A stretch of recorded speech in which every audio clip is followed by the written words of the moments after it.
오세훈 서울시장의 지인으로 알려진 사업가가 2021년 서울시장 보궐선거 당시 명태균 씨 측에 여론조사 비용을 냈다고 인정했습니다. 하지만 오 시장은 몰랐고 자신이 개인적으로 돈을 낸 거라고 주장했는데요. 그런데 이 여론조사가 김종인 당시 비대위원장에게 전달된 것으로 확인되면서 수사가 확대될 전망입니다. 김사훈 기자입니다. 미래한국연구소에서 일한 강혜경 씨가 공개한 자신의 계좌 내역입니다. 오세훈 서울시장의 오랜 후원자로 알려진 김모 씨가 지난 2021년 서울시장 선거 과정에서 5차례에 걸쳐 3,300만 원을 보냈다고 했습니다. 오 시장 관련 비공표 여론조사 대가였다고 했습니다. 김 씨는 MBC에 여론조사 비용을 낸 사실을 인정했습니다. 다만 오 후보 캠프는 이 사실을 몰랐고 개인적으로 비용을 댄 거라고 주장했습니다. 나는 뭐 국민의힘의 당원이고 또 오세훈 좋아하고 도와준 거예요. 오세훈 시장님이 아세요? 몰라요, 시장님은.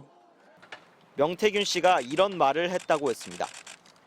문구를 유리하게 할 수 있다. 나는 그런 거 좋게 해준다고 얘기 들었어요. 김 씨는 명태균 씨가 당시 김종인 비대위원장에게 여론조사 결과를 보고한 것으로도 안다고 했습니다. 김종인 전 위원장은 최근 자신의 비서에게 확인해보니 명 씨가 비서 메일로 여론조사 결과를 보냈고 비서가 출력해 나한테 준 적이 있다고 하더라고 MBC에 답했습니다. 하지만 경선에 전혀 영향이 없고 아무런 의미도 없는 여론조사였다고 했습니다. 오 시장 측은 2021년 2월 명 씨가 김영선 전 의원과 함께 여론조사 결과 하나를 보여준 적은 있지만 되돌려 보내고 소통하지 않았다며 돈 거래 사실도 몰랐다고 했습니다. 미래한국연구소는 오 시장 관련 비공표 여론조사를 13차례 진행했습니다.